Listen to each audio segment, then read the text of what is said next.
Supreme court का BLO की सुरक्षा पर चुनाव आयोग को नोटिस। सुप्रीम कोर्ट की चेतावनी के बाद भी टीएमसी के गुंडों ने बीएलओ को दी धमकी। ममता सरकार पर सुप्रीम कोर्ट लेगा अब एक्शन। एसआईआर के बीच पश्चिम बंगाल में लगातार हो रही बीएलओ की मौत और उनके साथ हो रही हिंसा मारपीट पर अब सुप्रीम कोर्ट सख्त हो चुका है। सुप्रीम कोर्ट ने एक मामले की सुनवाई करते हुए चुनाव आयोग के लिए बीएलओ की सुरक्षा पर नोटिस दिया है और कहा है कि हालात से तुरंत निपटें वरना अराजकता फैलेगी और जो राज्य आपका सहयोग नहीं कर रहे हैं उनके बारे में भी हमें बताएं, हम उन पर एक्शन लेंगे। कोर्ट ने आगे कहा है कि कई राज्य सरकार एसआईआर के काम में ठीक से सहयोग नहीं कर रही हैं और हम बस यही चाहते हैं कि एसआईआर का काम बिना किसी रुकावट के पूरा हो जाए। आपके लिए बता दें कि जहां एक तरफ पश्चिम बंगाल से लगातार एसआईआर को लेकर बीएलओ के ऊपर जो अत्याचार हो रहा है, जो लगातार वीडियो सोशल मीडिया पर आ रही है कि किस तरीके से बीएलओ को डराया धमकाया जा रहा है, उन्हें धमकी दी जा रही है, अपने हिसाब से काम कराया जा रहा है और इन्हीं बीएलओ की सुरक्षा को लेकर सुप्रीम कोर्ट में याचिका लगी और इस याचिका में कहा गया कि बंगाल में बीएलओ को धमकियां दी जा रही है। ऐसे में एसआईआर पूरा होने तक राज्य पुलिस को चुनाव आयोग को के अधीन कर दिया जाए, यानी कि जो राज्य पुलिस है उसे चुनाव आयोग के अधीन कर दिया जाए या फिर बीएसएफ यानी कि केंद्रीय सुरक्षा एजेंसियों को तैनात किया जाए पश्चिम बंगाल में। क्योंकि देखिए ये मांग इसीलिए की गई है क्योंकि लगातार पश्चिम बंगाल में बीएलओ के खिलाफ अत्याचार काफी ज्यादा बढ़ा है, क्योंकि पश्चिम बंगाल में फिर एक बार लोकतंत्र के ऊपर बड़ा हमला हुआ है। दरअसल ये मामला है खरदा इलाके का और बूथ लेवल ऑफिसर बीएलओ मानव चंद्र के घर पर रात के अंधेरों में गुंडों ने धावा बोला, दरवाजे तोड़े गए, घर में तोड़फोड़ की और बीएलओ को जान से मारने की धमकी दी गई। और इसी के साथ साथ पीड़ित का कहना है, जो पीड़ित बीएलओ है उन्होंने ये कहा है कि किस तरीके से ये एक बड़ी साजिश रची गई है कि किस तरीके से ये गुंडे मेरे घर पर आए, मेरे घर के दरवाजों को तोड़ा गया। और इसी के साथ साथ देखिए लगातार अब सरकार यानी कि टीएमसी सरकार को लेकर भी सवाल खड़े हो रहे हैं। क्या ममता बनर्जी की ये जिम्मेदारी नहीं है कि ये बीएलओ जो एसआईआर को करने का काम कर रहे हैं, एसआईआर की प्रक्रिया को पूरा कर रहे हैं, कि इनके लिए राज्य सरकार सुरक्षा दे। इसी के साथ साथ हम आपके लिए सुनाते हैं कि क्या कुछ कहा है बीएलओ मानव चंद्र ने, जिनके घर पर तोड़फोड़ की है और गुंडों ने इन्हें धमकी दी है। मानव चंद्र का कहना है कि मैं घर पर अकेला था और उसी समय कुछ लोग आए और मेरे घर पर हमला कर दिया। उन्होंने बाड़ तोड़ दिए, लाठी मारी और दरवाजे तोड़ने की कोशिश की। इसीलिए हम डर गए क्योंकि हमारे यहाँ 2 दिनों से कोई नहीं था और हम बीएलओ के काम में लगे हैं और इसीलिए डर लग रहा था। अगर कोई जोर जबरदस्ती से हमला करने आए तो मैं अभी अपने लिए घर नहीं ढूंढ पाऊंगा, लेकिन इस तरीके के यानी कि इन तमाम चीजों से मेरे माता पिता घर पर रहते हैं और इसीलिए मैं डर गया हूं और इसीलिए ये काफी ज्यादा डरावना भी है। चुनाव आयोग के दिशा निर्देशों के अनुसार अगर किसी का नाम नोटिस में नहीं है तो वो ईआरओ या एईआरओ से होना चाहिए और इसी के साथ साथ तमाम जानकारी यहाँ पर मानव चंद्र जो बीएलओ है उनके द्वारा दी गई है। और इसी के साथ साथ आपके लिए बता दें कि मानव चंद्र यानी कि बीएलओ की फैमिली ने अब इस पूरे मामले पर मामला दर्ज करा दिया है कि किस तरीके से गुंडे इनके घर में घुसे, किस तरीके से दरवाजों को तोड़ा गया और किस तरीके से इस बीएलओ को धमकाया गया।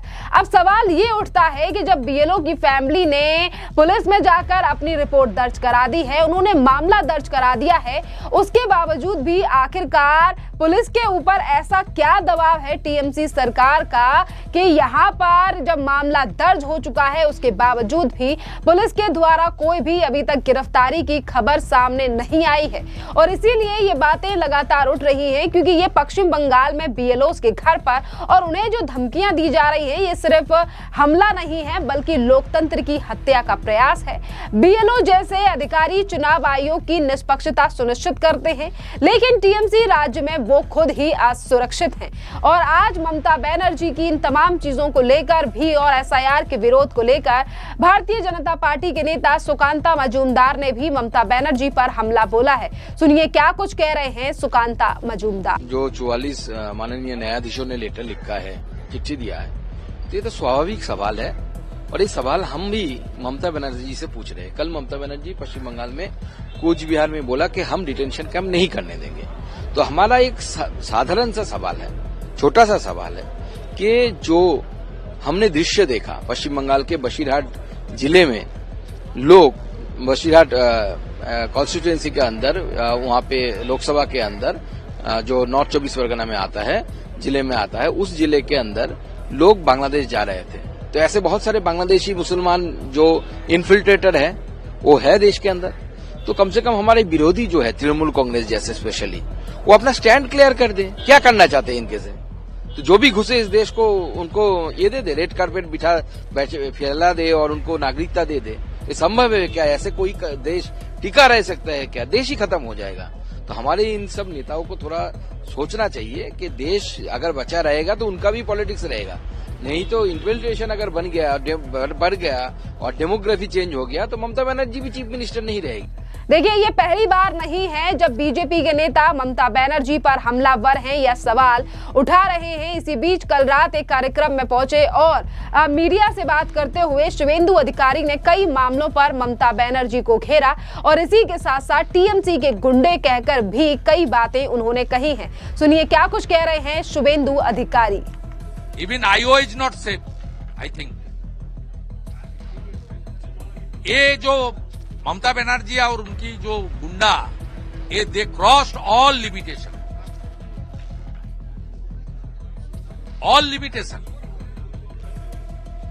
इसके ऊपर सीरियसली नोट लेना चाहिए। नहीं, मैं सेंट्रल प्रोटेक्शन फोर्स है, वो ठीक है, वो कोशिश करता है, लेकिन मैं I am not worried regarding. हाँ ना भाई, होने हुई वो भाषण दे रहा है, चुनाव का माहौल बना रहा है। चुनाव हो, ठीक है, कौन बर्बाद करेगा? जनता को पता चल गया, इसलिए fake voter, double entry voter, death voter और बांग्लादेशी जो घुसपैठिया है उनको संरक्षण देने के लिए ममता बनर्जी एसआईआर के खिलाफ आंदोलन कर रहा है। एसआईआर के खिलाफ आंदोलन कर रहा है। ममता बनर्जी बताया मैं बीजेपी वोट माने परचेज करता है, मैं ही नहीं करता। और उनका एमएलए खुद बता दिया, महीने में 1000, साल में 12,000, 5 साल में 60,000। एक यहाँ का दीदी का वोट, एक बहन का वोट, इनका एक माता का वोट, उनका कीमत है 5 साल में 60,000। मेरा बात नहीं है, टीएमसी का एमएलए कृष्ण कोल्लानी का बात है। वो तो खुलासा कर दिया, ममता बनर्जी का असली एजेंडा क्या है उन्होंने खुद बता दिया। देखिए, बीजेपी के नेताओं का आपने बयान सुना कि किस तरीके से वो आज ममता बनर्जी के ऊपर हमलावर हैं और बीएलओ से लेकर एसआईआर में रुकावटों को लेकर आज वो ममता बनर्जी से सवाल पूछ रहे हैं। देखिए, एसआईआर के खिलाफ यानी कि एसआईआर का खिलाफ तो ममता बनर्जी हैं ही, पर आज जिस तरीके से बंगाल में बीएलओ के खिलाफ लगातार हमले बढ़ रहे हैं, हिंसा का गिराफ लगातार पश्चिम बंगाल में आगे जा रहा है और ऊपर ही जा रहा है, नीचे नहीं आ रहा है। बीएलओ पर चुनाव यानी बीएलओ पर हमला, चुनाव आयोग की स्वतंत्रता पर सवाल, ममता बनर्जी की सरकार विपक्ष को कुचलने के लिए पुलिस और गुंडों का इस्तेमाल कर रही है। एचआरसी को सुप्रीम कोर्ट को संज्ञान लेना चाहिए। आज ये तमाम बातें सोशल मीडिया के माध्यम से जनता करती नजर आ रही है और ये कह रही है कि जिस तरीके से बीएलओ के ऊपर हमला हो रहा है, जिस तरीके से अपराध पश्चिम बंगाल में बढ़ रहा है, ये दिखा रहा है कि टीएमसी की नीतियां पश्चिम बंगाल में बुरी तरीके से फेल हो चुकी हैं और इसी एसआईआर को लेकर, घुसपैठ को लेकर किस तरीके से जब गृह मंत्री या फिर किसी और नेता के द्वारा बोला जाता है तो यही टीएमसी के नेता लगातार सवाल भी उठाते हैं। इसी बीच लोकसभा में पहुंचे भारतीय जनता पार्टी के नेता राजू बिष्ट ने ममता बनर्जी के ऊपर हमला बोलते हुए कहा है कि ममता बनर्जी को एसआईआर का डर सता रहा है। सुनिए राजू बिष्ट का बयान। देखिए, ममता दीदी जब इसी सदन में 2005 में कहती थी कि घुसपैठी आपदा है और इसके कारण पश्चिम बंगाल का नुकसान हुआ है, पश्चिम बंगाल के जो मूल निवासी उनको जो सरकारी योजनाओं का लाभ मिलना चाहिए था, जो संसाधन का उपयोग अपने स्थानीय लोगों के ऊपर करना चाहिए था, वो घुसपैठी के ऊपर में हुआ है। इसीलिए ये डर तो जो है उनके अंदर में है, पूरा विपक्ष के अंदर में, और वो रहेगा।